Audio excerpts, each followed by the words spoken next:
Hi friends, പുതിയൊരു വീഡിയോയിലേക്ക് എല്ലാവർക്കും വേണ്ടി സ്വാഗതം. എല്ലാവർക്കും സുഖമാണെന്ന് വിചാരിക്കുന്നു.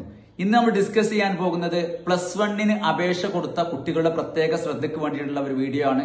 അതായത് +1 അപേക്ഷ കൊടുത്ത കുട്ടികൾക്ക് ഇനി നെക്സ്റ്റ് പ്രൊസീജിയർ എന്താണ്, അടുത്ത സ്റ്റെപ്പ് എന്താണെന്നുള്ള അവരുടെ കയ്യിൽ ഒരു പ്രിന്റ് ഔട്ട് കിട്ടിയിട്ടുണ്ടാവും. അപേക്ഷ കൊടുത്ത കുട്ടികൾക്ക് അപേക്ഷ 25/5/2026 അഥവാ ഈ മാസം അപേക്ഷ തുടങ്ങിയിട്ടുണ്ട്. അപ്പോ അപേക്ഷ അവസാനിക്കുന്ന തീയതി നമുക്ക് അടുത്ത മാസം 3/6/2025 ആണ്. അതുവരെ നമുക്ക് അപേക്ഷ ഓൺലൈനായിട്ട് സമർപ്പിക്കാവുന്നതാണ്. അപ്പോൾ അനേകം കുട്ടികൾ ഓൾറെഡി അപേക്ഷ സമർപ്പിച്ചു കഴിഞ്ഞു. ഇനിയും അപേക്ഷ സമർപ്പിക്കേണ്ട ആളുകൾ, കുട്ടികൾ അപേക്ഷ ആ ഡേറ്റിനുള്ളിൽ സമർപ്പിക്കുക, അപേക്ഷിക്കുക എന്ന കാര്യം പ്രത്യേകം ശ്രദ്ധിക്കുക. ഡേറ്റ് ഇനി എക്സ്റ്റെൻഡ് ചെയ്യുമോ നമുക്ക് അറിയില്ല. ഓക്കെ, ആ കാര്യം പ്രത്യേകം ശ്രദ്ധിക്കുക. അങ്ങനെ അപേക്ഷ കൊടുത്തു കഴിഞ്ഞാൽ നമുക്ക് ആദ്യം ട്രയൽ അലോട്ട്മെന്റ് വരും. അതായത് ട്രയൽ അലോട്ട്മെന്റ്.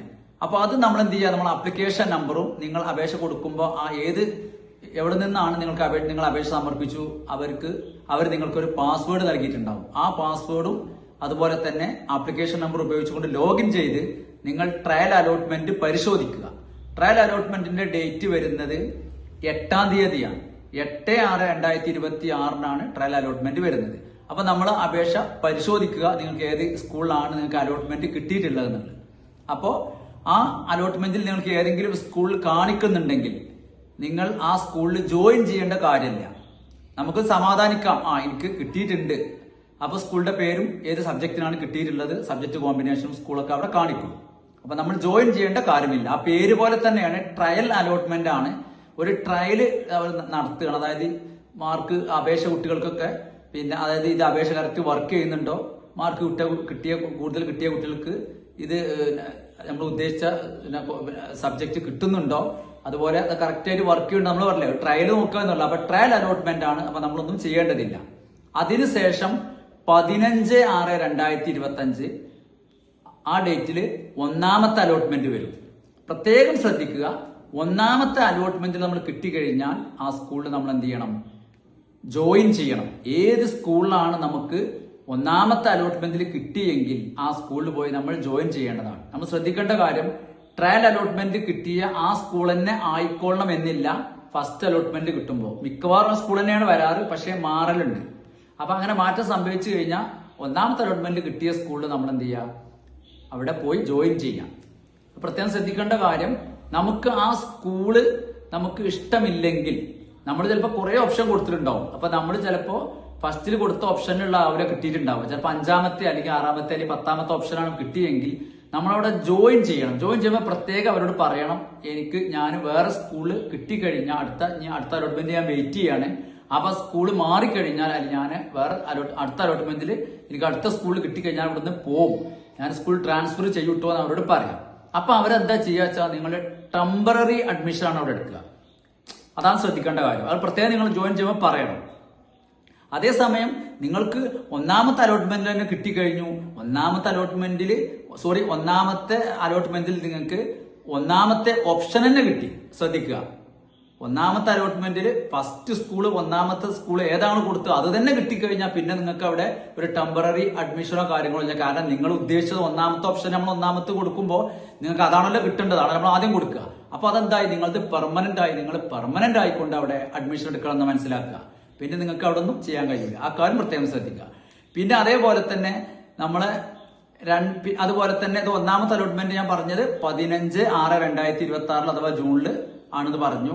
പിന്നെ അതുപോലെ തന്നെ അലോട്ട്മെന്റ് അവസാനിക്കുന്നത് 1/7/2026 ആണ്.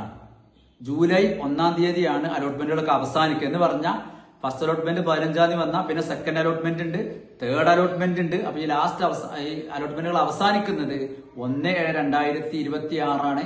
2/7/2026 അഥവാ പിറ്റേ ദിവസം എന്താണ്, നമ്മളെ +1 ക്ലാസ്സുകൾ ആരംഭിക്കും എന്നാണ് സർക്കാർ അറിയിച്ചിട്ടുള്ളത് എന്നുള്ള കാര്യം പ്രത്യേകം ശ്രദ്ധിക്കുക. ഓക്കെ, പിന്നെ കുറെ കുട്ടികൾക്കുള്ള സംശയം എന്താ വെച്ചാൽ, നമുക്ക് അഡ്മിഷൻ കിട്ടുന്ന സമയത്ത് നമ്മൾ എന്താ ചെയ്യണം, നമ്മൾ ജാതി സർട്ടിഫിക്കറ്റ്, വരുമാന സർട്ടിഫിക്കറ്റ്, നേറ്റിവിറ്റി സർട്ടിഫിക്കറ്റ് അല്ലെങ്കിൽ നോൺ ക്രിമിനൽ സർട്ടിഫിക്കറ്റ്, ഇങ്ങനെ പല സർട്ടിഫിക്കറ്റും നമ്മൾ ഉണ്ടാക്കണോ, അതിന് ജോയിൻ ചെയ്യുമ്പോൾ അത് കൊടുക്കേണ്ട ആവശ്യമുണ്ടോ എന്നുള്ളതാണ് പ്രത്യേകം ശ്രദ്ധിക്കേണ്ട കാര്യം. +1 അഡ്മിഷൻ നമ്മൾ എടുക്കുന്ന സമയത്ത് ഇത് ഞാൻ നേരത്തെ പറഞ്ഞ വില്ലേജിൽ നിന്നുള്ള ഈ സർട്ടിഫിക്കറ്റുകളൊന്നും നമ്മൾ ഉണ്ടാക്കേണ്ട ആവശ്യമില്ല എന്നുള്ള കാര്യം പ്രത്യേകം ശ്രദ്ധിക്കുക. നിങ്ങൾ കൊണ്ടുപോകണത് നിങ്ങൾക്ക് അലോട്ട്മെന്റ് കിട്ടിക്കഴിഞ്ഞാൽ ഒരു അലോട്ട്മെന്റ് മെമ്മോ ഉണ്ടാവും. അതിന്റെ പ്രിന്റ് നിങ്ങൾക്ക് സൈറ്റിൽ നിന്ന് എടുക്കാൻ പറ്റും, ലോഗിൻ ചെയ്താൽ കിട്ടും. ആ പ്രിന്റ് ഔട്ട് വേണം. അതുപോലെ ആ സമയമാകുമ്പോഴത്തേനും അഡ്മിഷൻ എടുക്കുന്ന സമയമാകുമ്പോഴത്തേനും ഒരു കാരണവശാലും നിങ്ങൾക്ക് ഒറിജിനൽ SLC ബുക്ക് ഒരിക്കലും കിട്ടൂല. അപ്പൊ എന്ത് ചെയ്യുക, നിങ്ങളെ മാർക്ക് ലിസ്റ്റിന്റെ ഒരു കോപ്പി നിങ്ങൾ നിർബന്ധമായിട്ടും സൈറ്റിൽ നിന്ന് എടുക്കണം, പ്രിന്റ് ഔട്ട് എടുക്കണം.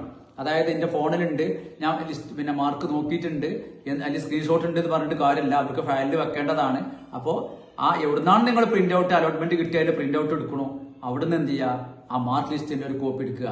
പിന്നെ നിങ്ങളെ TC കയ്യിൽ വെക്കുക, TC. പിന്നെ അതുപോലെ തന്നെ നിങ്ങളൊരു ഫോട്ടോ കയ്യിൽ വെച്ചുകൊണ്ടു, ചില സ്കൂളിൽ ചോദിച്ചാൽ അത് ആവശ്യം വരും. അതുപോലെ തന്നെ നിങ്ങളെ റേഷൻ കാർഡ് കയ്യിൽ വെക്കുക. കാരണം എന്തുകൊണ്ട് വെച്ചാൽ നമ്മൾ BPL റേഷൻ കാർഡൊക്കെ ആണെങ്കിൽ ചിലപ്പോൾ എന്തിനും അനുകൂലം ഉണ്ടെങ്കിലോ, അപ്പൊ നഷ്ടപ്പെടുത്തണ്ട. നമ്മൾ സ്കൂളിൽ അഡ്മിഷൻ ചെയ്യുന്ന സമയത്ത് റേഷൻ കാർഡ് ഇല്ല എന്ന് പറയണ്ട. അതുപോലെ നിങ്ങൾ ആധാർ കാർഡ് കയ്യിൽ വെക്കുക. അതുപോലെ തന്നെ നിങ്ങൾ പ്രത്യേകം ശ്രദ്ധിക്കേണ്ട കാര്യം, നിങ്ങൾ അഡ്മിഷൻ എടുക്കുന്ന സമയത്ത് കുറച്ച് സർട്ടിഫിക്കറ്റുകൾ, അഥവാ നിങ്ങൾ ഓൺലൈനിൽ അപേക്ഷ കൊടുക്കുന്ന സമയത്ത്, സമർപ്പിക്കുന്ന സമയത്ത് നിങ്ങൾ എനിക്ക് സയൻസ് ക്ലബ്ബ് ഉണ്ട്, അല്ലെങ്കിൽ സോഷ്യൽ ക്ലബ്ബ് ഉണ്ട്, അല്ലെങ്കിൽ നാച്ചുറൽ ക്ലബ്ബ് ഉണ്ട്, അല്ലെങ്കിൽ IT ക്ലബ്ബ് ഉണ്ട് എന്ന് പറഞ്ഞാൽ നിങ്ങൾ അതിൽ സെലക്ട് ചെയ്തേക്കണമെങ്കിൽ അതിനും കൂടി അടിസ്ഥാനത്തിലാണ് നിങ്ങൾക്ക് അഡ്മിഷൻ കിട്ടിയിട്ടുള്ളത്, അല്ലെങ്കിൽ അലോട്ട്മെന്റ് വന്നിട്ടുള്ളത്. അതുകൊണ്ട് നിങ്ങൾ അപ്ലിക്കേഷൻ കൊടുക്കുന്ന സമയത്ത് ഏതൊക്കെ സർട്ടിഫിക്കറ്റുകൾ, അല്ലെങ്കിൽ എന്തൊക്കെ സർട്ടിഫിക്കറ്റ് നിങ്ങളുടെ കയ്യിലുണ്ട്, നിങ്ങൾ ടിക്കറ്റിട്ടുണ്ടോ, ആ സർട്ടിഫിക്കറ്റുകളൊക്കെ ഒറിജിനൽ നിങ്ങൾ കയ്യിൽ വേണം. ഉദാഹരണത്തിന് ക്ലബ്ബ് സർട്ടിഫിക്കറ്റുകൾ, ഒരുവിധം എല്ലാ കുട്ടികൾക്കുള്ളതാണ് ക്ലബ്ബ് സർട്ടിഫിക്കറ്റ്. അപ്പൊ ക്ലബ്ബ് സർട്ടിഫിക്കറ്റ് നിങ്ങളെ കയ്യിൽ വേണം. അത് നിങ്ങൾ പ്രത്യേകം ശ്രദ്ധിക്കണം. അതും ഒറിജിനൽ നിങ്ങൾ കൊണ്ടുപോകണം എന്നുള്ള കാര്യം പ്രത്യേകം ശ്രദ്ധിക്കുക. ഓക്കെ, അപ്പോ +1 അഡ്മിഷനുമായി ബന്ധപ്പെട്ട് ഇത്തരം കാര്യങ്ങൾ നമുക്ക് പറയാനുള്ളത്. നിങ്ങൾക്ക് ഉപകാരപ്രദമായ മറ്റൊരു വീഡിയോ നമുക്ക് വീണ്ടും കാണാം. അവർ സലാമത്തേക്ക് വറ്റലൂർ സൈനിങ് ഔട്ട്.